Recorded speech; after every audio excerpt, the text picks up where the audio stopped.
דוד השם הוא לא יחסר בנאות השם יביצני על מלוכות ינעלני נפשי ישובר ינחני במעגלי צדק למען שמו. Pessoal, bom dia, paz de Cristo a todos. Vamos começar nossa sala bíblica. Hoje nós estamos no segundo capítulo, né? Segundo capítulo do livro dos Juízes. Lembrando, quem não puder estar na aula presencial, assista no YouTube para que você possa acompanhar. Perdeu? Assista no YouTube. Ok? Vamos orar? Deus, nós queremos te agradecer por essa manhã, por essa oportunidade de estarmos aqui diante da tua palavra. É uma honra para nós podermos aprender. Queremos que teu Espírito Santo continue a nos mentorear, nos ensinar, nos mostrar o caminho. Que esse capítulo traga algo revelador para os nossos dias. Fala conosco conforme a tua vontade. Nós colocamos a nossa vida nas tuas mãos.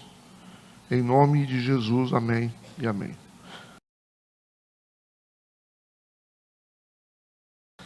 Então vamos lá, pessoal, vamos ler alguns versículos para a gente fazer a introdução. Todo mundo aí. O texto diz assim: subiu o anjo do Senhor de Gilgal a Boquim e disse: do Egito vos fiz subir e vos trouxe a terra que a vossos pais tinha jurado, e disse: nunca invalidarei a minha aliança convosco. Quanto a vós, não fareis acordo com os moradores dessa terra, antes derrubareis os seus altares, mas vós não obedecestes a minha voz. E por que fizestes isso? Assim também eu disse: não os expulsarei de diante de vós, antes estarão como espinhos nos vossos lados, e os seus deuses vos serão por laço. E sucedeu que, falando o anjo do Senhor estas palavras a todos os filhos de Israel, o povo levantou a sua voz e chorou. Tá bom. Vamos nos conectar. Lembrando um pouco do capítulo anterior, né? Nós lembramos qual foi o contexto do capítulo anterior, né? Acho que todo mundo deve lembrar, né? O que aconteceu é que as 12 tribos, elas tinham que entrar na terra e expulsar os seus inimigos. Esse foi o contexto principal, né?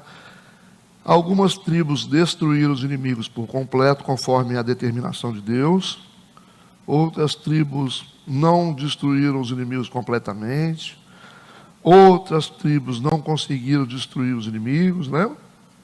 E outras fizeram aliança com os inimigos, achando melhor cobrar tributos deles, né? Aproveitar. Aí a gente trouxe aí uma analogia dos problemas que a gente tem que resolver e a forma como algumas pessoas lidam com seus problemas.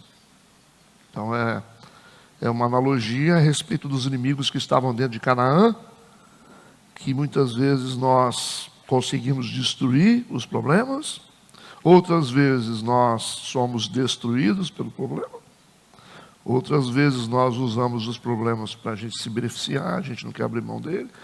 Vocês lembram disso, né? Então esse foi o contexto do capítulo passado em relação à determinação de Deus sobre como lidar com os inimigos. Deus disse: destrói a todos, mas cada um fez do seu jeito, né? Então, o contexto era esse. Agora, qual é o contexto desse capítulo 2 agora? O contexto é idolatria. Esse é o contexto. Idolatria, apostasia e idolatria, né? O que é apostasia? Apostasia é o desvirtuamento da fé verdadeira para uma fé falsa. ou você deixar de seguir o Senhor para começar a seguir ídolos. Isso é apostasia. Apostatar da fé é se desviar de uma fé autêntica e migrar para uma fé falsa. Então, o contexto do capítulo 2 é exatamente isso. Apostasia através da idolatria. E a idolatria, a gente sabe que o pecado da idolatria é comparado à prostituição. Por isso que há uma relação muito íntima entre a idolatria e a imoralidade. Ok? Por que isso? Porque todo idólatra, ele é imoral. Então, se você conhece alguma instituição idólatra, essa instituição idólatra, ela é uma sede de imoralidade. Os maiores escândalos de imoralidade acontecem onde você tem ídolos. Porque ídolos escondem por trás um espírito de imoralidade. Deu para entender?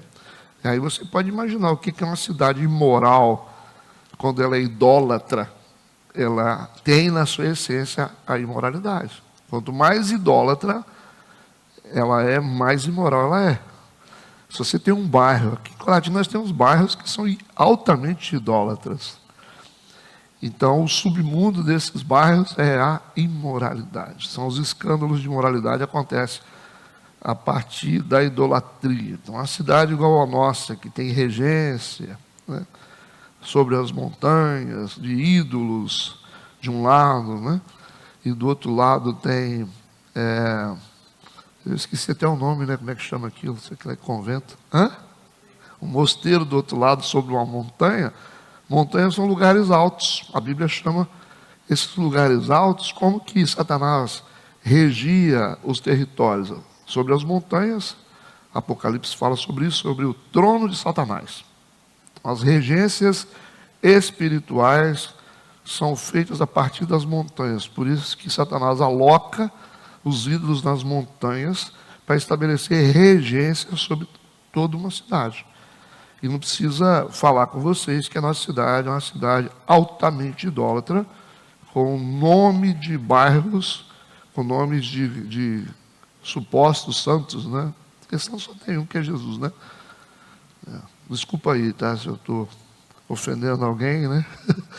Mas é isso aí, porque você vem na igreja evangélica, você tem que ouvir essas coisas, né? Então, infelizmente, a nossa cidade tem uma luta que é principalmente contra a imoralidade. A gente cansa de falar isso aqui na igreja, né? A nossa cidade é uma cidade que tem nomes de santos nos bairros, nas ruas, e as suas entradas e saídas são bem mapeadas por Satanás com seus motéis e as suas casas de prostituição. Então está tudo certo, né? Tudo certo. O diabo trabalha direitinho, né? Bota as casas de prostituição nas entradas da cidade. Entrada e saída, né? E motéis e os seus ídolos nas montanhas. E aí você tem um povo evangélico enfraquecido porque não consegue entender essas coisas. Porque o povo evangélico está lutando contra isso. Nós estamos lutando contra uma regência perigosíssima que faz com que as igrejas fiquem atrofiadas. Uma cidade dessa, com importância geográfica tão grande, com igrejas pequenas, igrejas centenárias pequenas. É difícil ou não é isso? Então, a luta não é fácil, não, né? Vamos seguir. Então, vamos começar aqui dentro desse contexto, falando um pouco sobre esse contexto de idolatria e apostasia que acontece no meio do povo de Deus. Então, vamos para o versículo 1. Diz assim: e subiu o anjo do Senhor de Gilgal a Boquim. Quem é que subiu aqui? Subiu numa atitude de se manifestar. Não quer dizer que ele estava no lugar baixo e subiu numa geografia mais alta. Numa atitude de se manifestar. Quem é o anjo do Senhor? Deus. Deus. O anjo do Senhor aqui é Deus. Vocês vão ver nas palavras que ele se comporta e fala como Deus, e é Deus. Por que é Deus? Como é que Deus está se manifestando aqui? Em forma de anjo. Como é que chama esse princípio?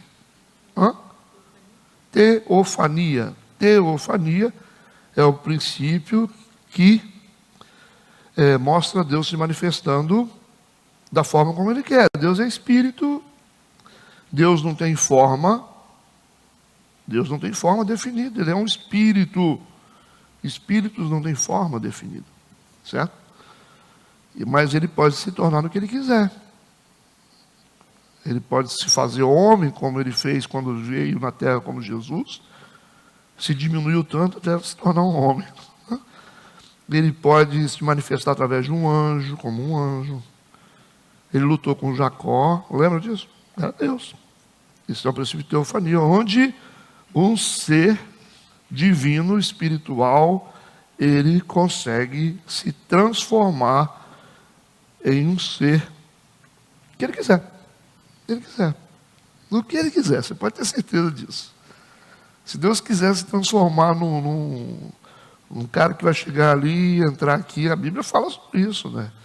A gente tomar cuidado, que às vezes a gente está hospedando anjos, né? Você está recebendo na sua casa alguém que você acha que é alguém estranho, pode ser. Pode ser que você está na rua aí, alguém te encontra, conversa com você, pode ser o próprio Deus, uma teofania, que está conversando com você.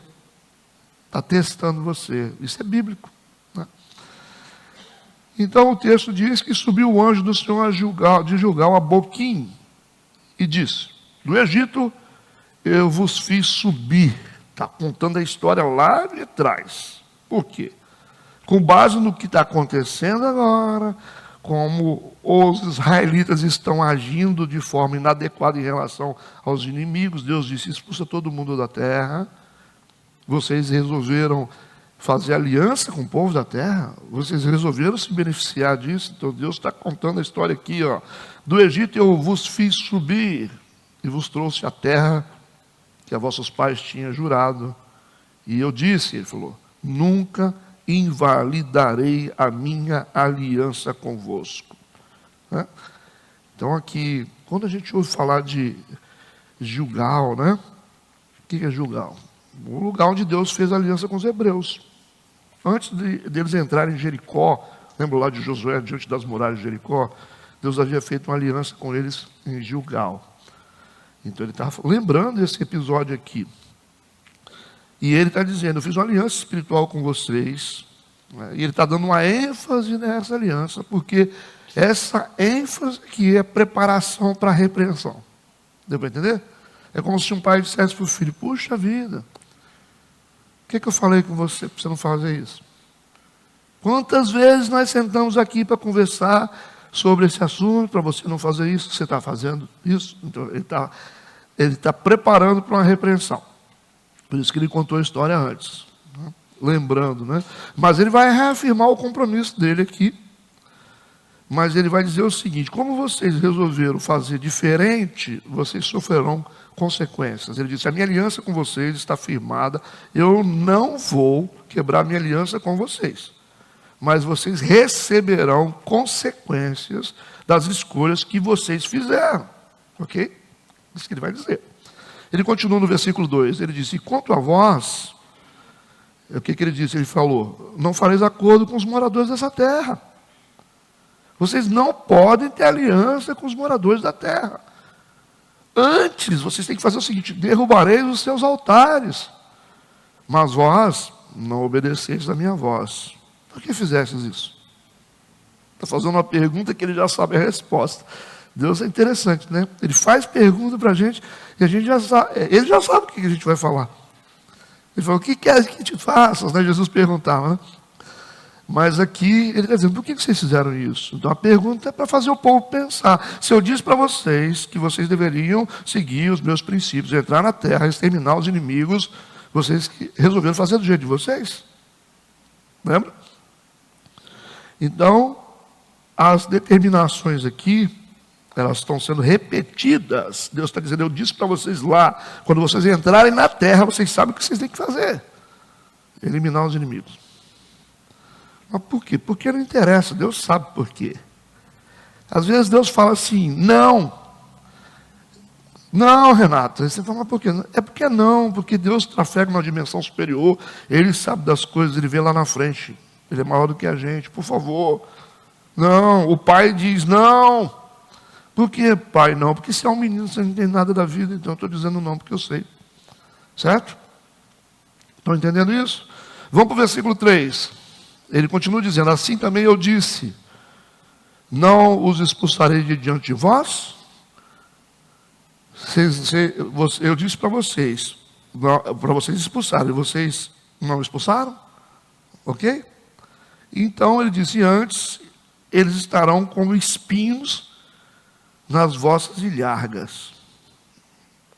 Vai ser espinho para vocês. E os seus deuses vos serão por laços. Já que vocês querem se associar aos ídolos, já que vocês resolveram me desobedecer, então, tudo bem. A partir de agora, eles serão como espinhos. E os seus deuses vos serão por laços. Ele disse, tá certo, já que vocês resolveram fazer isso. Agora, o que é interessante para a gente pensar é o seguinte, nós não escolhemos esse tema aqui, esse capítulo. Okay? O capítulo 2 caiu na sequência do nosso estudo. Só que existe um profético dentro disso aqui, onde Deus está falando alguma coisa muito importante para nós como igreja. Certo? E isso que vocês têm que ficar espertos. Por que Deus está falando isso comigo? Por que Deus está trazendo essa lição aqui? Será que nós estamos aqui tendendo a uma apostasia como igreja? Parece que está indo tudo bem. Mas ele está dizendo, eu pedi que vocês fizessem de uma forma, vocês fizeram de outra. E por causa disso, a minha aliança não acaba porque eu tenho palavra. Mas vocês receberão consequências. Como vocês não expulsaram aqueles que vocês deveriam expulsar, então, esses que vocês estão mantendo na vida de vocês, não vão trazer nenhum benefício para vocês, mas serão espinhos para vocês. E serão também como laço para a vida de vocês. Então, diante da desobediência, Deus define que a partir daquele momento, eles vão ter que conviver e lidar com os inimigos pelo resto da vida. Então, vocês vão conviver com eles. É mais ou menos o que acontece com a gente hoje. Né? A gente vive problemas constantes porque a gente insiste em não romper com as coisas erradas. Né? A gente continua... você não deveria ir lá, você vai... é minha vida. Então, já que você não tem jeito de você abrir mão dessas coisas, vocês viverão com problemas por causa disso. Então não adianta reclamar. E quando você não romper com aquilo que Deus mandou você romper, você vai conviver com problemas. Então, os problemas que nós enfrentamos hoje é o resultado de um não rompimento necessário que a gente tem que fazer. Deu para entender? Às vezes somos legalistas, cristãos, que querem ser gente que está lá fora. Esse é um problema. Né? Aí, essa semana, uma pessoa falou comigo assim, olha aí, pastor, postagem da irmãzinha lá da igreja, música mundana. Eu falei, minha filha, o que eu estou ensinando parece que não vale nada. Parece que não vale nada, eu falei. Certo? Nós somos cristãos, nós somos um povo cristão. Então, não tem nada a ver com a gente você fazer uma postagem no seu Instagram com música mundana. Sabe por quê? Porque você tem um monte de música que você pode colocar. Mas é a propaganda. Aí a irmã falou assim, pois é, pastor. Eu falei, pois é, irmão, mas se fosse só uma, estava fácil. O problema é que é um monte. O problema é que é um monte de gente fazendo isso. Certo? Às vezes, devagarzinho nós vamos escorregando para o mundo, perceberam? Devagarzinho nós estamos fazendo as mesmas coisas que eles fazem, fazemos os mesmos negócios, nós vamos apostatando da fé com a sutileza incrível. A gente acha que é normal. Certo? Cara, tem coisa que a gente gosta, tem coisa que eu gosto, mas tem coisa que não convém. Vocês acham que eu não gosto de cantor secular? Cara, tem coisa que eu gosto, que tem cantor secular que é melhor do que gente de igreja. Mas isso não significa que você tem que colocar isso dentro da sua casa, dentro do seu carro, dentro dos seus negócios. Ok? Deu para entender? Isso não significa que você tem que fazer isso. Pastor, mas o Roberto Carlos tem umas músicas que é melhor. Eu sei, gente, eu estou consciente. Então os cantores gostam que não vale nada. Mas eu estou dizendo que é bom evitar. Isso pode escandalizar a fé, pode desvirtuar a pessoa que está começando agora. Pode. Ah, mas eu tomo só um vinhozinho. Eu mudei já agora. Mas não faço mal a ninguém, está certo. Mas o irmão que bebe o dia inteiro, como é que ele vai mudar de vida se ele falar, não, vinhozinho, qual é o limite de um vinhozinho? Vocês perceberam, tem coisa que Deus mandou tirar e você insiste em colocar. Você vai ter que ir para a sala pastoral para fazer libertação o resto da vida. Você percebeu por que sua vida não dá certo? Você está mantendo aquilo que você tem que separar. Mas como é que eu vou fazer? Porque eu gosto, né? Nós vamos começar, vocês vão ficar chocados com a maratona. A maratona que a gente vai começar sobre metanoia. O que é a mente da pessoa? Vocês vão descobrir quais são os códigos de propósitos que Deus tem para cada pessoa. Cada manto tem um código específico. Sansão tinha um código específico para ter a força que ele tinha. Ok? Samuel tinha um código específico para ser quem ele era. João Batista tinha um código específico. Cada manto, cada unção tem um código específico. Se você não cumprir, você não consegue desenvolver o seu dom. A gente tem que deixar de ser burro espiritualmente. Tá certo? Eu tenho um chamado. Se não tem um chamado, você vai ficar apodrecendo o resto da sua vida. Tem coisa que você não pode fazer. Eu dei um exemplo ontem. Tem gente que sobe aqui em cima que você vê, Deus tem um negócio na pessoa. Já perceberam isso? Você vê a diferença. Você fala, rapaz, tem um mistério aí nessa pessoa, não é? Porque é a unção. É a unção diferenciada da pessoa. Só que existe um código para cada um seguir. Tem coisas que eu posso fazer, tem coisas que eu não posso fazer. Entendeu? A minha unção, ela está condicionada ao cumprimento disso. Tem coisas que eu posso fazer. Pastor, você pode falar? Pode. Pode. Por que havia as proibições na Bíblia? Não vai poder beber, não vai poder cortar o cabelo, o código de Nazireu. Por causa da unção. É coisa que a igreja precisa aprender. Coisas que eu posso fazer, tem coisas que eu não posso. Tem coisas que eu não posso fazer nem nunca. Mas tem coisas que eu posso fazer que vocês acham que eu não posso, mas eu posso. Pastor, você não podia fazer isso. Eu posso fazer. A minha unção me permite fazer. Só que tem coisa que eu não posso fazer. Entenderam? Tem coisas que eu não posso realizar. Tem coisas que eu não posso pensar, tem coisas que eu não posso falar, tem coisas que eu não posso beber. Porque é a única forma de manter a minha unção. E vocês são a mesma coisa. Abre a mente, gente. Vocês têm ensino o tempo todo. Fica, porque, igual Jaque prega, existe um código para Jaque. Tem coisa que ela vai falar assim, Jaque, mas você faz isso? Não, eu não faço. Por que você não faz, Jaque? Porque eu não posso. A sua unção está condicionada a isso. Esse aqui é a mesma coisa. Você fala assim, mas o cantor tal faz isso, mas você não pode fazer. Você não pode falar. Você me vê me envolvendo, você me vê falando dentro de internet aí, conversando fiado na internet, eu não posso fazer certas coisas. Você me vê atacando a autoridade instituída em rede social, eu não posso. Tem coisas que eu não posso fazer. Aí tem pastor que faz.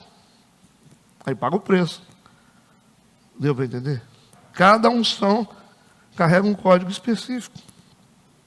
Por quê? Aí você fala, mas bebida, para algumas pessoas aqui, vai remover totalmente o manto de Deus na sua vida. Deus não falou com Sansão? Falou com a família. Não pode, hein? Não se aproxima de animal morto, hein? Não toca, não beba, não corte o cabelo. Por quê? Por causa do nível de unção. Então nós temos que ficar guardado dentro do propósito. Tudo bem, hein? Ah, mas o comedor de arroz e feijão lá faz. Ele pode fazer, ué.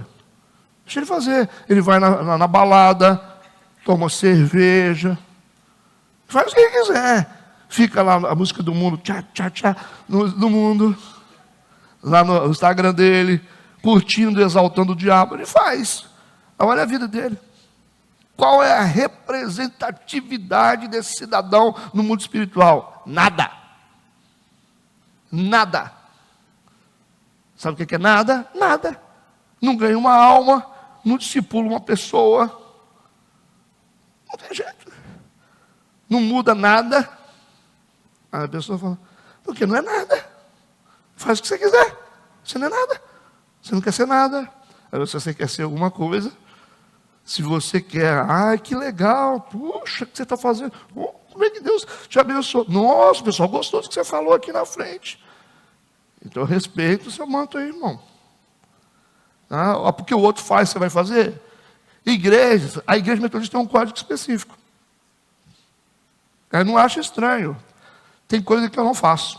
Tem pastor que faz, se envolve em um monte de coisa, se envolve em política. O meu código não me permite me envolver. Se eu fizer, eu perco a unção. Eu mato a igreja. Deu para entender ou não? É o fato de você se desenvolver dentro de um território é respeitar seu código. Ah, mas se eu podia? Podia não posso não. Ah, mas se eu podia? Não posso não, irmão. Se eu podia trazer qualquer pessoa aqui? Não. Se eu trouxer uma pessoa errada aqui, eu perco. Aí então deu para entender, né? Mas a gente vai mais fundo nisso depois. Tudo bem, né? Deus está dizendo, por que vocês fizeram isso? Versículo 2. Por que vocês fizeram? Ah, não devia ter feito, hein? Não devia. Então, ele disse, já que vocês gostam dos inimigos, os inimigos vão fazer parte da vida de vocês sempre. Versículo 4. E sucedeu que falando o anjo do Senhor, que é o próprio Senhor, essas palavras a todos os filhos de Israel, o povo ficou igual vocês estão agora. Todo mundo ficou assim preocupado, triste, choraram. A reação diante da realidade foi um grande desespero. Ok? Aí o versículo 5 diz, por isso, depois que eles choraram e prantearam diante da palavra de Deus, chamaram aquele lugar Boquim e sacrificaram ali ao Senhor. Então, Boquim significa os que choram. Ok? É um nome que foi dado em alusão a esse momento, a esse incidente que aconteceu. Eles começaram a chorar, então o nome lá vai ser Boquim. Tudo bem? Sigamos, versículo 6. Agora vamos perceber uma coisa. Vocês perceberam que ele fez uma introdução, o autor fez uma introdução falando sobre a determinação de Deus e eles não cumpriram a determinação de Deus. Agora no versículo 6, ele vai recontar a história de Josué. Ele vai voltar lá atrás na história de Josué. Presta atenção, versículo 6. A gente sabe que Josué está morto. Porque o capítulo 1 mostrou. Agora o versículo 6, ele vai recontar a história. E diz o texto, e havendo Josué despedido o povo, foram-se os filhos de Israel, cada um a sua herança, para possuírem a terra. Então essa aqui é uma passagem de repetição, que está repetindo o capítulo 24, versículo 29 a 31. Tem um propósito nisso, de repetir a história, para mostrar a gravidade do que eles fizeram. Sigamos. Então, essa repetição está sendo inserida aqui, para poder provocar esse sentimento diante da repreensão de Deus. Então, vou contar a história para vocês do início, para vocês entenderem a severidade dessa repreensão de Deus. Por isso ele volta no tempo. Versículo 7 a 9. Ele diz, e serviu o povo ao Senhor todos os dias de Josué e todos os dias dos anciãos que ainda sobreviveram depois de Josué. E viram toda aquela grande obra do Senhor que fizera Israel. Faleceu, porém, Josué, filho de Nun, servo do Senhor, com a idade de 110 anos. Sepultaram-no no termo da sua herança, em Timnat-Heres, no monte de Efraim, para o norte do monte de Gaás. Então aqui o autor enfatiza o período áureo de Israel na época de Josué. Ok? Sob a liderança de Josué, estava tudo bem. Mas agora vai adentrar num período que vocês verão a diferença sem Josué. O que vai acontecer com a próxima geração. Tá? Versículo 10. E foi também congregada toda aquela geração a seus pais, e outra geração após ela se levantou, que não conhecia ao Senhor, nem tampouco a obra que ele fizera a Israel. Gente, Josué, ele foi tão enfático nisso, né? Antes de morrer, ele deixou esse legado de instrução. Nós temos um capítulo inteiro da instrução de Josué a respeito de como eles deveriam fazer para permanecer na terra e ter vitória contra os inimigos e ter a bênção de Deus. Mas o texto diz, depois da morte de Josué, se levantou a próxima geração que não conhecia o Senhor. Por que não conhecia o Senhor? Por que essa geração não absorveu a mesma fidelidade no período de Josué, que foi no período de Josué? Por quê? Não conheceu porque ninguém ensinou. Como que pode surgir uma nova geração que não conhece o Senhor? Se apareceu uma nova geração depois da nossa, que não conhece o Senhor, porque vocês não ensinaram, porque nós não ensinamos. Houve uma falha no discipulado. Entende o que eu estou falando? A próxima geração precisa ser preparada, gente. Por isso que você vai discipulando, ensinando os jovens, para esse legado ser repetido. Senão você perde tudo. O que eu estou ensinando aqui precisa ser transferido para as próximas gerações. Vocês têm que ensinar aos filhos de vocês o que vocês estão aprendendo para a próxima geração, que vai ter um tempo que nós não estaremos aqui. Agora surge uma geração que não conhece o Senhor. Ou seja, todos os princípios de Josué foram se perdendo no caminho.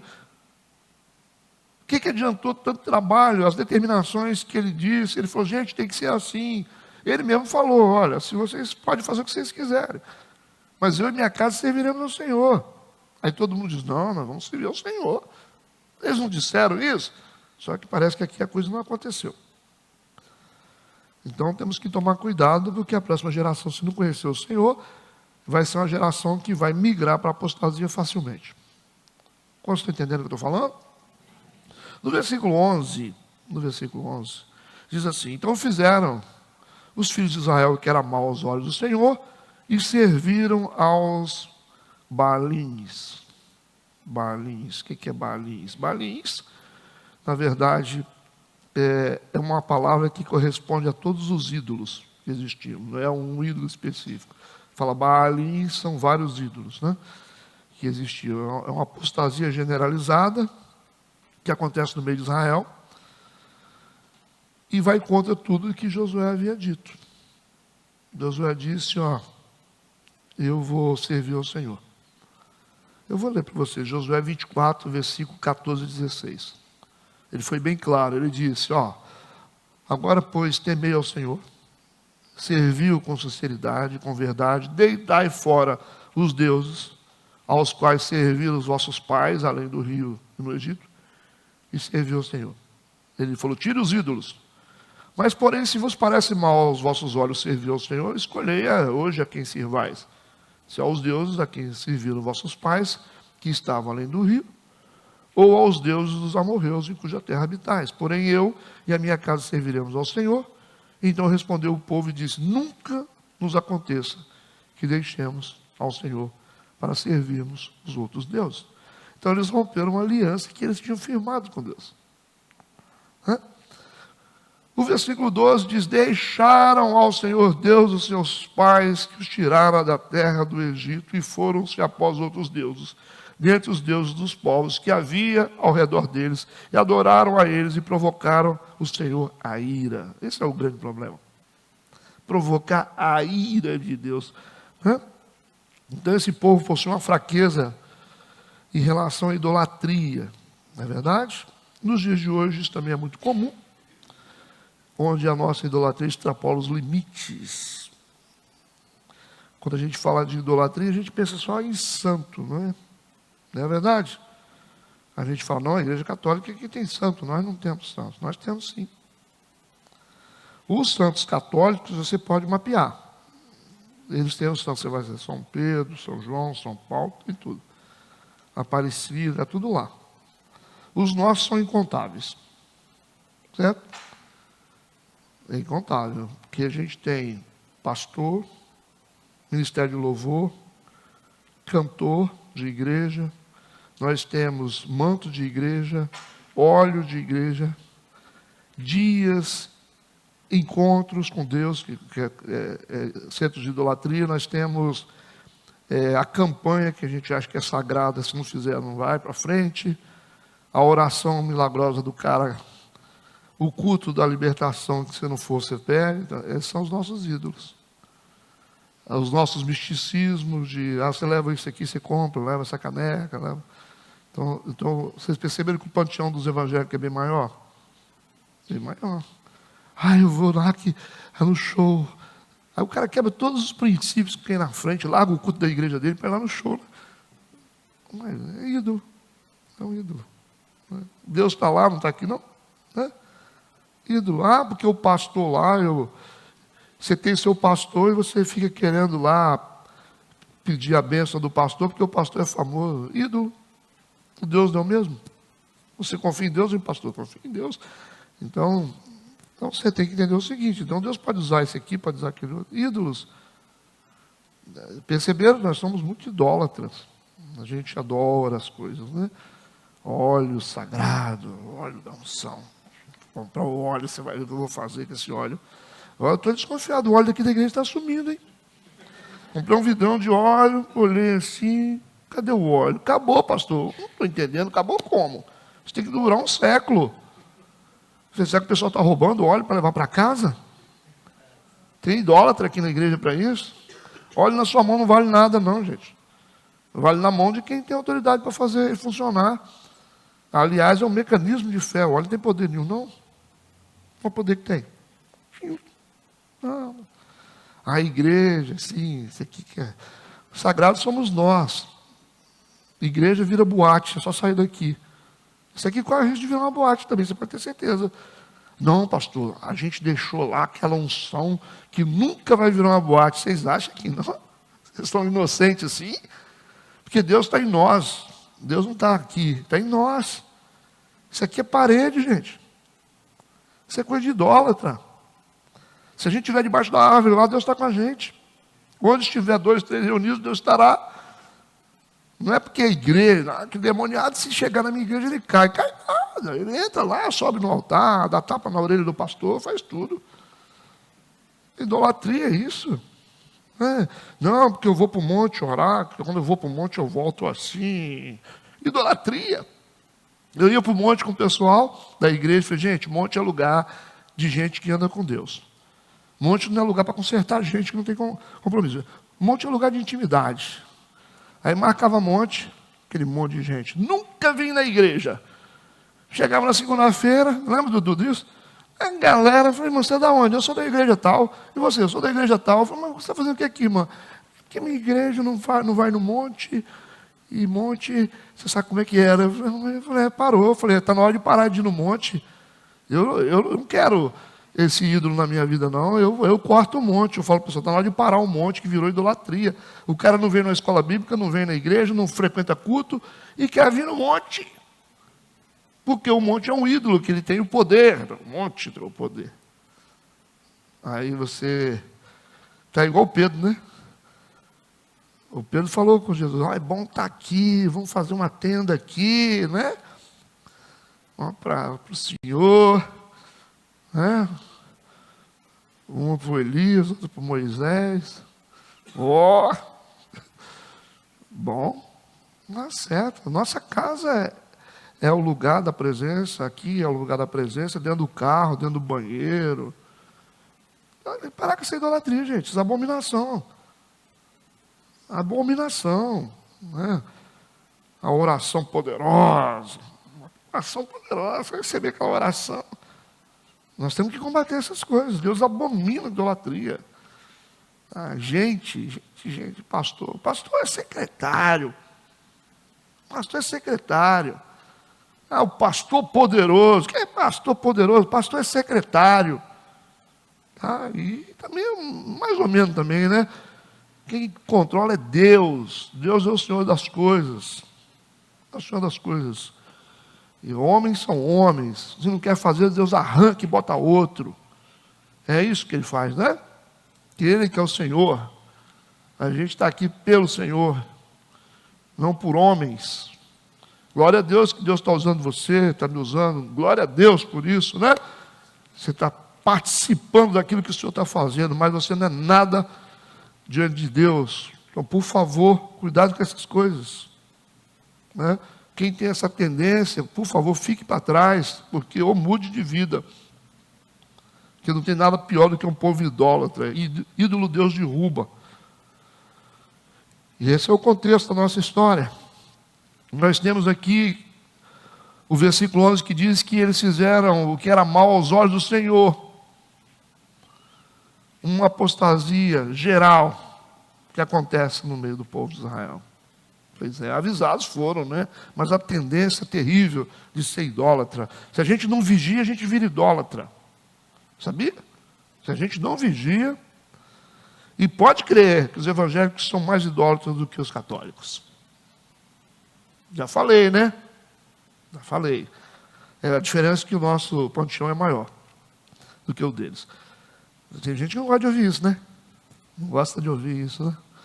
Versículo 12. E deixaram ao Senhor Deus dos seus pais, olha aí, que os tiraram da terra do Egito, e foram-se após outros deuses, dentre os deuses dos povos que havia ao redor deles, e adoraram a eles, e provocaram a ira do Senhor. Provocar a ira do Senhor, né? Versículo 13, porquanto deixaram ao Senhor e serviram a Baal e a Astarote. Baal aqui, né, é uma figura, uma entidade principal, listada maior no meio de um panteão de 72 deuses ou entidades, né, do paganismo. É considerada uma divindade heróica da religião cananeia, conhecido como Deus da tempestade ou Deus da fertilidade. Então, Baal é uma figura bem conhecida, né? Nós temos aqui também Astarote, no plural, não é uma deusa específica, mas todas as divindades femininas são chamadas de Astarote, né? Totalmente voltada à imoralidade. Era muito comum os cananeus fazerem cultos pagãos com prostitutas, né? Eles misturavam muito a religião com prostituição. Isso é muito comum, onde você tem muita idolatria, você misturar no meio da imoralidade. Versículo 14. Por isso, presta atenção, a ira do Senhor se acendeu contra Israel e os entregou na mão dos espoliadores que os despojaram, e os entregou na mão dos seus inimigos ao redor, e não puderam mais resistir diante dos seus inimigos. Gente, uma coisa que a gente precisa entender, essas regências sobre a gente, como está acontecendo aqui, isso é muito comum na Bíblia. Você vai ouvir sempre assim, fizeram o povo que era mau aos olhos do Senhor, o Senhor os entregou. É Deus que entrega a gente. É Deus que entrega. Está na Bíblia isso, em vários versículos. Fizeram o que era mal aos olhos do Senhor, e o Senhor os entregou. Né? Vocês acham que o povo foi para o Egito, para o cativeiro, à toa? O Senhor os entregou ali. Se eles ficaram 70 anos na Babilônia, o Senhor os entregou ali. Então, as regências, as pessoas que estão sobre a gente, que estão governando a gente, que estão controlando a gente, são regências que Deus nos entrega por causa da quebra do princípio. Certo? É o que acontece o tempo todo no livro dos Juízes. Fizeram o que era mal aos olhos do Senhor, o Senhor os entregou aos midianitas. O Senhor os entregou aos amalequitas. E quando é que Deus tira? É quando o povo começa a clamar. Lembra? Aí eles clamaram ao Senhor, e o Senhor levantou um juiz para libertar. Né? Então assim. E aí quando a gente ouve falar sobre autoridades, sobre a gente que está regendo a gente, isso é resultado da nossa conduta. Ok? Não esqueçam disso, tá? Todas as regências que nós temos hoje sobre nós é resultado da nossa conduta. Você tem um pastor sobre você. Se ele é corrupto, é por causa da sua conduta. Certo? Se ele é ladrão, é por causa da sua conduta. Então, a nossa conduta espiritual viabiliza o tipo de autoridade que está sobre a gente. Quando você começa a se arrepender, você começa a se espiritualizar, Deus muda a sua cobertura, te coloca debaixo de outra regência. Conseguiu entender ou não? Então, governo é a mesma coisa. Governo é a mesma coisa.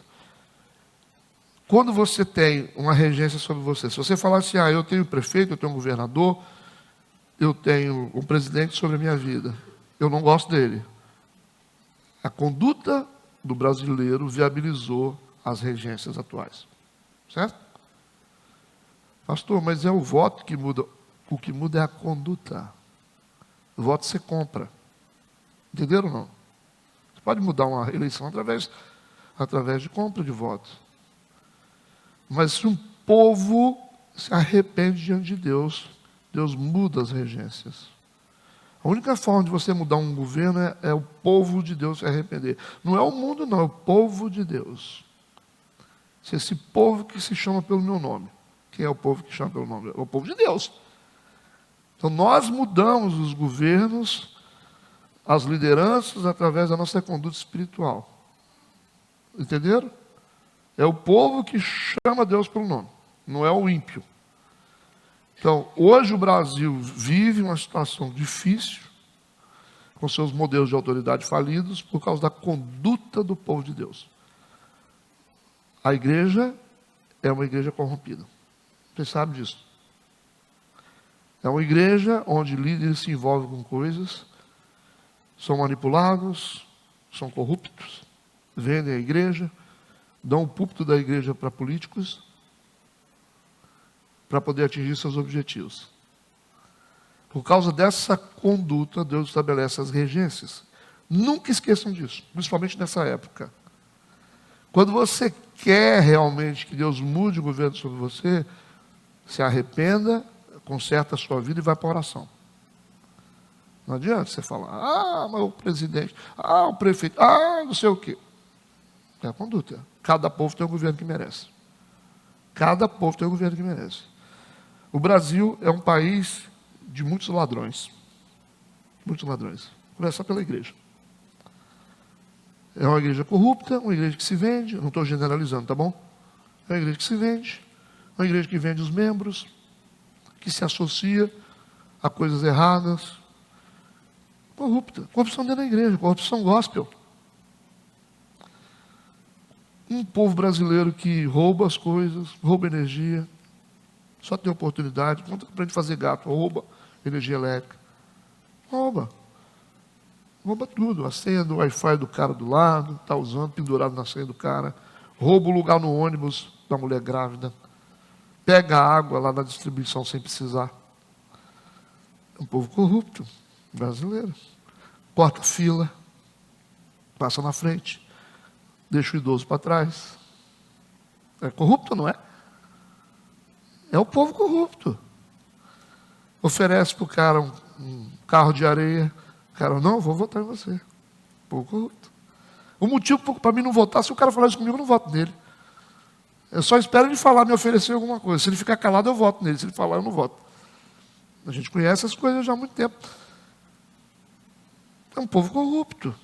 Um povo que se vende. O que é que pastor está envolvido com política? Pastor não é sacerdote? Sacerdote na Bíblia se envolve com... Rei é rei, sacerdote é sacerdote. Rei é governo. Sacerdote é espiritual. Vocês viram lá o Samuel fazendo conchavo com alguém? Ele foi lá com a cabeça do Agag. Você viu o Natan fazendo conchavo com Davi? Davi era rei. Vocês não viram? Jeremias fazia conchavo com o governo? Qual é o papel de um líder espiritual, um sacerdote? É sacerdócio. Deus chama gente para ser político e gente para ser sacerdote. Até quando vocês vão ficar engolindo essa conversa aí? Não, porque nós precisamos tomar uma posição. Tomar uma posição de quê? Posição de que nós vamos tomar? Nossa posição é essa. É no altar que a gente toma a nossa posição. Essa é a minha posição. Essa é a posição do líder espiritual. Não, nós temos que participar. Participar é uma coisa, casar é outra. Ué, eu estou participando, eu vou votar, pode ficar tranquilo.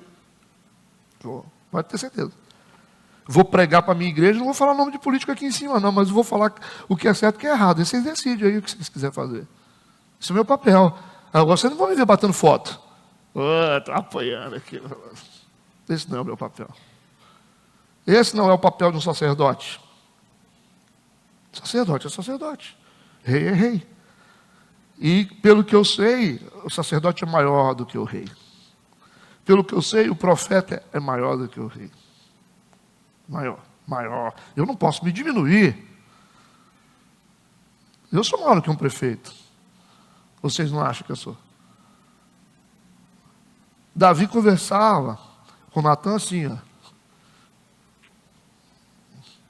Natan botou o dedo na cara dele e falou, ó, você sabe, né? Ele, Senhor. Saul, quando via Samuel, ele ficava assim, ó. Samuel entrava assim. O que aconteceu aí? Você fez o que Deus mandou? Saul, eu guardei uns animaizinhos ali. Melhor é obedecer do que sacrificar, hein? Me dá uma espada lá, que eu vou mostrar para você como é que obedece.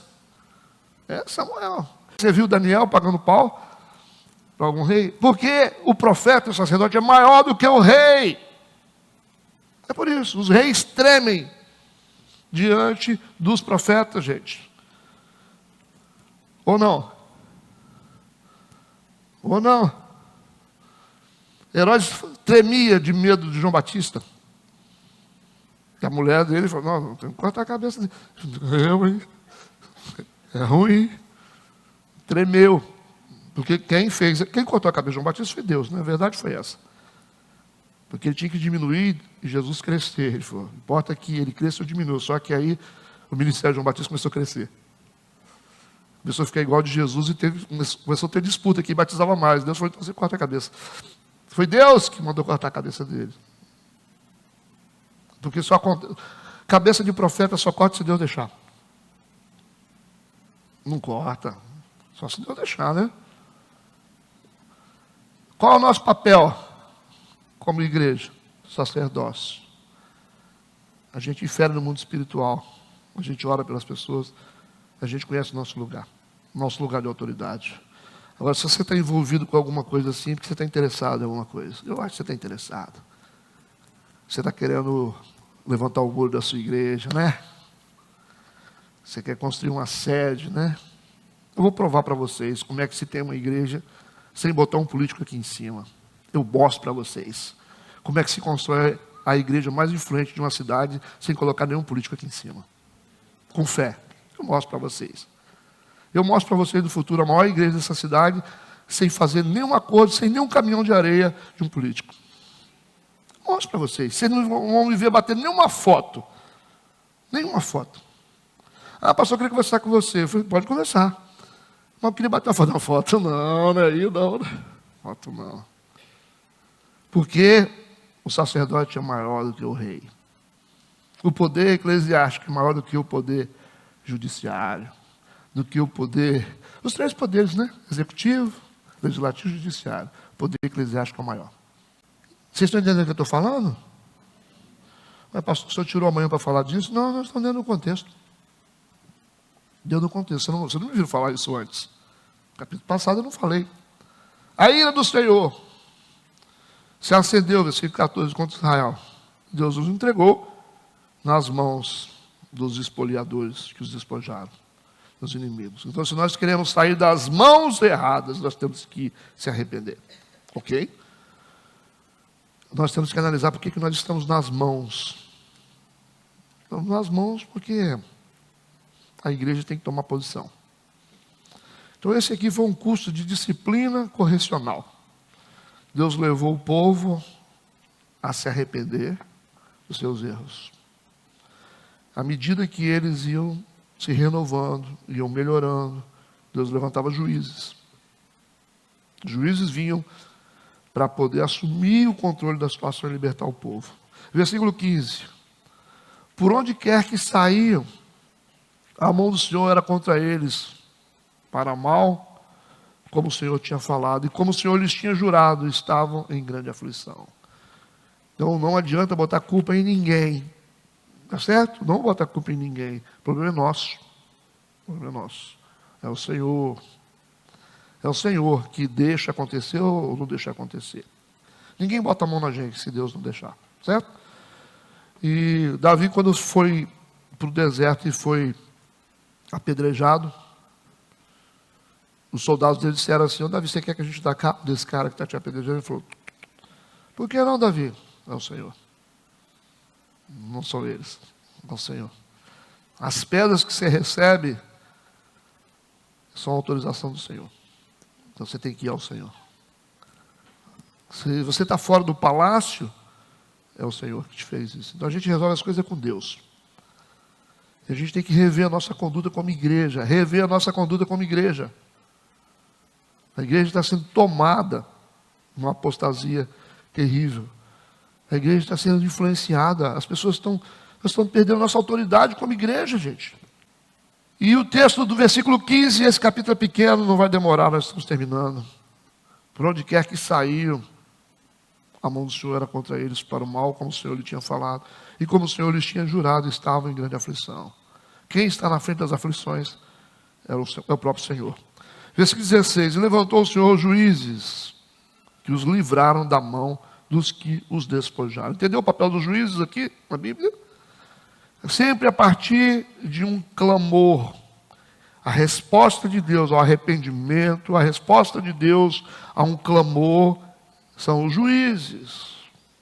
É uma saída para eles. Sempre, aqui não está no texto, mas essa mudança de gestão, essa mudança de liderança, esse libertador, era uma resposta de Deus ao clamor do povo. No versículo 17, então, porém tampouco ouviram os juízes. Gente, misericórdia, eles não ouviram os juízes. Antes, prostituíram-se após outros deuses e adoraram a eles. Depressa se desviaram do caminho, por onde andaram seus pais, obedecendo o mandamento do Senhor, mas eles assim não fizeram. Ok? Então o advento dos juízes também sofreu pela obstinação do povo. Nem todo juiz chegou ali e resolveu tudo, porque Otiniel teve muita dificuldade por causa disso. No versículo 18, olha para o versículo 18, e quando o Senhor lhes levantava juízes, o Senhor era com o juiz, e os livrava da mão dos seus inimigos, todos os dias daquele juiz, porquanto o Senhor se compadecia deles pelo seu gemido, por causa dos que os oprimiam e afligiam. Entenderam isso? Então nós temos aqui, de forma subjetiva, um clamor de um povo por libertação. Se o povo clama, se o povo se arrepende, Deus levanta um juiz. Quando fala juiz, fala de justiça. Certo? Um libertador. Versículo 19. Porém sucedia que, falecendo o juiz, olha o problema aí, reincidiu e se corrompiu mais do que seus pais, andando após outros deuses, servindo-os, adorando-os, nada deixavam das suas obras, nem do seu obstinado caminho. Os juízes conseguiam controlar o povo durante a vigência deles. Os juízes morriam, eles voltavam a fazer coisa errada. Entenderam isso? No versículo 20 diz: por isso a ira do Senhor se acendeu contra Israel e disse: porquanto este povo transgrediu a minha aliança, que tinha ordenado a seus pais, e não deram ouvidos à minha voz. A gente viu aqui um povo que consegue provocar a ira de Deus continuamente, através da sua instabilidade espiritual. Isso também é comum nos dias de hoje, na vida dos cristãos, né? Quando as coisas estão difíceis, a gente procura Deus. Quando as coisas ficam fáceis, a gente abandona Deus. Não é verdade? Como é que a gente abandona? A gente deixa de orar, a gente deixa de congregar, né? Então, Há um problema sério no meio do povo de Deus, essa incapacidade de prosperar. Esse é um grande problema. A incapacidade. A igreja perde seu potencial por não interpretar as coisas certas. O povo evangélico deveria ser o povo mais poderoso da terra. Sabia disso? Ocupar os melhores empregos, as melhores posições, ter mais dinheiro do que todas as pessoas, por causa da sabedoria que está na Bíblia, se a gente aplicasse os princípios. Mas, infelizmente, a gente tem um problema. Quando a gente está mal, a gente corre para Deus. Não é um problema de uma pessoa, isso é nosso. A gente fala, eu tenho que orar, eu tenho que ir para a igreja, eu tenho que buscar Deus. Por quê? Porque está sofrendo. Aí vem um momento de refrigério. Aí Deus começa a abençoar novamente, você começa a ganhar o dinheirinho, comprou o carrinho de novo, dá uma sensação que você não precisa de Deus. Esse é um espírito religioso de achar que Deus só serve para resolver problema, que Deus é um pronto-socorro. Certo? Esse é um problema da religião. A gente só procura Deus quando a gente está mal. Se estiver mal, todo mundo corre para a igreja. Se estiver bom, não precisamos de Deus, né? Já resolvemos o problema. Para que eu vou continuar tomando esse remédio se eu já estou melhor, né? Não é assim? Vocês já se pegaram nesse sentimento de quando você começa a ficar bem, a crise passa, não tem mais nada acontecendo de ruim, você dá uma sensação de liberdade, você começa a falar, deixa eu ir na igreja não. Eu vou para a praia, eu acho que não vou voltar para o culto não. Você foi para a praia porque você está bem, você está com carro, está com dinheiro. Aí você fala, eu poderia voltar 4 horas, né, para ir para o culto de domingo à noite, mas eu vou voltar, vou sair de lá às 7. Isso acontece. O bem e o favor de Deus começou a te fazer mal. Aí você fala assim, você foi na igreja? Não, irmão. Estava viajando. Aquele charme ainda, né? De poderoso. Estava em viagem. Mas podia ter voltado mais cedo, né? Não custa nada, né? Não vai mudar nada daqui na praia 1h30. Não, tá certo. Aí no outro dia você veio na oração, irmão, não, vi não. Estava na escola, não. Estou muito ocupado. Ganhando dinheiro, correndo atrás, que bom, né? Aí daqui a pouco, passa um mês, volta o irmão para a igreja. Aí você já vê ele já ajoelhado. Aí você fala, o bicho está pegando lá. É ou não é? Aí você chega para o irmão, senta do lado dele e fala, irmão, o que está acontecendo? Ah, rapaz, uma prova. Mamãe está doente, rapaz. O negócio da empresa lá está complicado.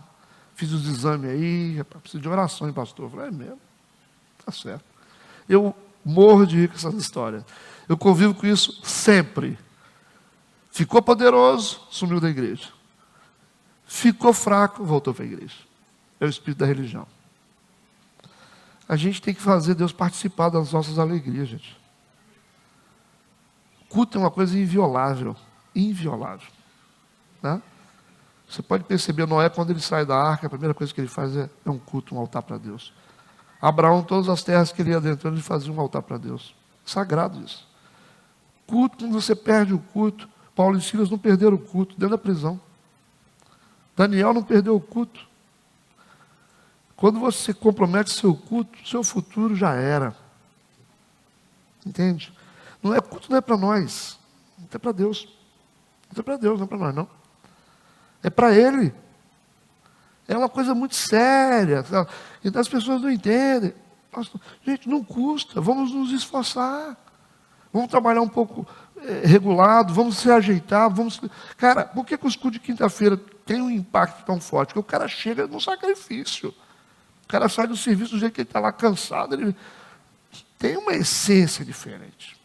O de quinta-feira. A essência é diferente. O impacto espiritual é muito mais profundo. Porque existe todo um sacrifício, é todo mundo correndo no serviço, toma banho rápido, chegou aqui, o pastor, uma correria, um monte de clientes, sair para chegar no culto. Porque é o sacrifício. Onde tem sacrifício tem fogo. Domingo não, o cara está lá à toa. Né? Todo mundo tranquilo, ali para o culto. Aquele monte de gente. É bom, mas é diferente. É diferente. Entendeu? Então nós temos que entender essas questões espirituais. Deus não abre mão das coisas, gente. Deus tem que ser cultuado. Deus é assim, cresceu, continua com Deus. Está ganhando dinheiro, continua com Deus. Essa dinâmica que Deus quer. Ele quer te dar riqueza. Mas você começou a crescer, né? Você fala, não, isso é uma coisa que eu não abro mão, é a minha vida espiritual, meu tempo com Deus é esse. E tem que ser assim, ó, meu horário é esse, hein, ó, tchau, hein. Eu tenho compromisso com Deus, é isso que Deus gosta, não sou eu que gosto. Se você não vier, vai vir 10. É Deus que gosta dessas coisas. Essa capacidade que a gente tem que ter de crescer.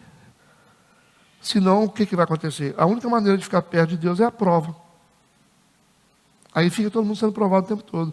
Aí o Paulo fala assim, campanha da restituição. Aí vem aquele monte de gente, tudo quebrado. Eu falo, nossa, uma prova. Hoje Deus vai fazer essa angústia. Está todo mundo angustiado. É um monte de gente doente querendo. Gente, a campanha ferve. Você vai perguntar, todo mundo no desespero. É diferente. O culto de celebração para Deus, chega todo mundo feliz. O cara encosta aquele carrão lá na frente, com a família e entra. Você está aqui por quê, irmão? Porque eu quero adorá-lo. O cara está com grana no bolso, a empresa dele indo a 1000 por hora, ele fala, estou indo para a igreja, na maior satisfação. Isso é poder, é isso que Deus quer. Não é fazer de Deus uma prateleira de remédio que você usa e joga fora. Então as pessoas, aí a gente vive na prova por causa disso. Para salvar a vida do cara, porque se der poder, o cara desvia. Então dá prova para o cara. A igreja evangélica é provada por isso, porque não sabe lidar com poder. Eu não estou generalizando, eu sei que muita gente na igreja sabe muito bem lidar com poder, porque estão crescendo, mas não sai da presença de Deus. Você pode ser um mega empresário e ser um adorador? Pode ser um milionário e ser um adorador? Que sentido tem? Vocês têm empresa, você tem as coisas. Se Deus sair de lá, vai acontecer o que com aquilo? Vai cair tudo. Vocês duvidam disso? Vocês duvidam disso? O que aconteceu com Sansão quando Deus saiu da vida dele? Ele achou, não, eu irei para lá. Vou fazer a mesma coisa. Só que a Bíblia diz que ele não percebeu que o Espírito Santo tinha saído dele. Aí acabou. Hã? Saiu, irmão. O seu império vai fazer assim, ó. Tudo. Tem gente que dá pano em cima do altar.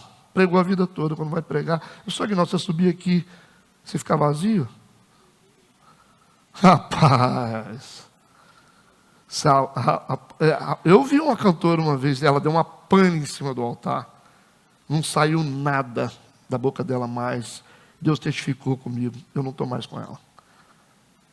Eu falei que o pessoal estava comigo, Deus saiu da vida dela. Ela não tem mais a unção que ela tem. Acabou. E acabou o ministério dela. Nunca mais.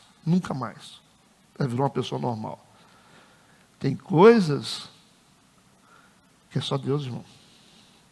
Tudo isso aqui é Deus. Vocês que têm as coisas, vocês começaram do zero. É Deus, irmão. É Deus. As empresas, as coisas crescendo, o dinheiro entrando. Quando vem o marasmo, você fica na porta assim da loja, esperando os clientes chegar. Meu Deus, o Senhor saiu daqui. Cadê o Senhor? Aí já era. Já era. Eu trabalhava na empresa de luz, eu era um cara que resolvia tudo sozinho. Tudo sozinho. Eu era um cara assim que resolvia tudo na maestria. Eu falei, não, eu sou um cara. Não. Deus falou, se você usou um cara para falar comigo, se você ficar lá, você vai ficar sozinho. Eu estou fora de lá. Você tem que sair para a igreja. E eu falei, não, eu vou ficar ainda 3 anos lá, para meu filho formar. Fui inventar moda. Achei que o cara não era profeta, né? Quando eu cheguei na empresa de luz, senti aquele vácuo no meu coração. Deus saiu da empresa de luz da minha vida. A minha vida não funcionava nada. A minha mesa começou a encher de papel, telefone tocando. Eu falei, Deus, o que está acontecendo? Eu fiz isso 12 anos. Espírito Santo, você está sozinho. Eu falei, então sozinho eu quero sair daqui. Foi aí que eu... Mas como? Eu estava pilotando um avião que não sabia pilotar mais. Eu me senti um menino, porque eu não entendia que era Deus que sustentava tudo que eu estava fazendo. Quando ele saiu, meu irmão, eu fiquei sozinho. Aí quando ele ficou sozinho, meu mundo caiu. Pum. Eu falei, não, agora eu vou onde ele está. Você tem que ir atrás da arca. Se ele está lá na empresa que você trabalha, se ele está na sua empresa, tudo bem. Quando ele sair da sua empresa, acabou, irmão. Você pode fechar as portas, que a falência é inevitável. Você só sabe o valor de uma unção quando você perde ela. O valor de um poder de Deus. Vocês estão crescendo, vocês estão esquecendo de onde vocês vieram, do que Deus fez. Foi Deus que fez. Não esqueça de onde Deus tirou vocês. Eu não esqueço nunca isso. Não esqueço nunca. Quando eu estava com 7 pessoas dentro da igreja orando, eu falava, o pessoal antigo sabe, eu falava, Deus vai fazer essa igreja crescer. Deus vai fazer essa igreja crescer. Deus vai fazer essa igreja crescer. E a igreja está crescendo, cara. A igreja está crescendo. Agora eu vou ficar aqui achando que sou eu? Não, eu sou o bonzão. O quê? Isso dá uma pane aqui, daqui a pouco some todo mundo da igreja. Você não vê mais ninguém aqui dentro da igreja. Você fala, mas cadê o pessoal? Domingo estava cheio de gente. Mas o que houve, pastor? Deus saiu, irmão. Acabou. Deus saiu. Tem igrejas que Deus saiu. Eu vejo pastores aqui, Deus saiu, acabou. Quantas igrejas em Colatina que foram uma potência? Deus saiu. Eles estão sobrevivendo, fazendo movimento agora. É campanha, e propaganda, vamos fazer. Porque Deus saiu. Aí você não entra mais sustentar o sistema. Um bestalhado igual eu vou conseguir funcionar isso aqui? Nunca. Deus, irmão. Deu para entender? Então, fica a dica para a gente saber que tudo que temos, a nossa família, os bens que temos, tudo veio do Senhor. Amém? Eu termino, o versículo 21 a 23. Ele diz, tampouco desapossarei mais de diante deles a nenhuma das nações que Josué deixou quando morreu, para por elas provar Israel se há de guardar ou não o caminho do Senhor, com seus pais, como seus pais o guardaram, para nele andar. Assim o Senhor deixou ficar aquelas nações e não as desterrou logo, nem as entregou na mão de Josué. Então nós temos aqui uma história, um legado que Josué deixou, que não foi cumprido pela próxima geração. E Deus disse, e os inimigos se manterão para que vocês sejam provados, para ver se vocês fazem como Josué fez. Vocês precisam guardar os mandamentos do Senhor. Tá bom, então a lição desse capítulo 2 é essa. Cuidado com a apostasia, cuidado com os ídolos, cuidado para você não perder a sua fé, cuidado para você não passar a acreditar mais em você e nas coisas que você tem do que em Deus. Amém? Então vamos encerrar. Vamos orar. Amém? Deus, nós queremos te louvar, te bendizer, te agradecer pelo cuidado, pelo amor, pela misericórdia que o Senhor tem tido com cada um de nós. Continue a nos manter, a nos sustentar. Existem grandes desafios que estão diante de nós, mas sem o Senhor nada tem sentido.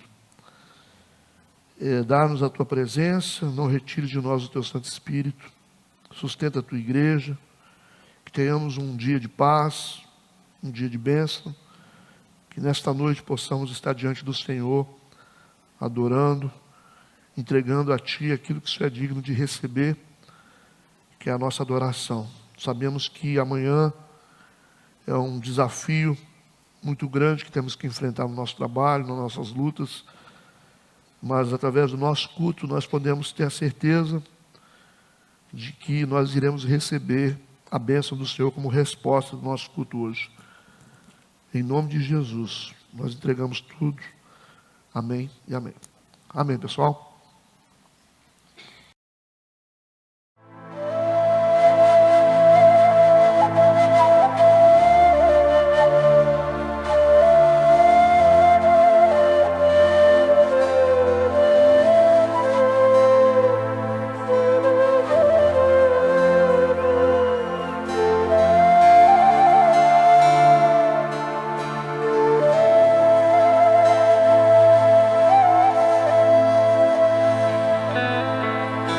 מזמור לדוד השם, הוא לא יחסר. הנה עוד דשא ירביצני, על מי מלוכות ינעלני. נפשי ישובב ינחני במעגלי צדק למען שמו.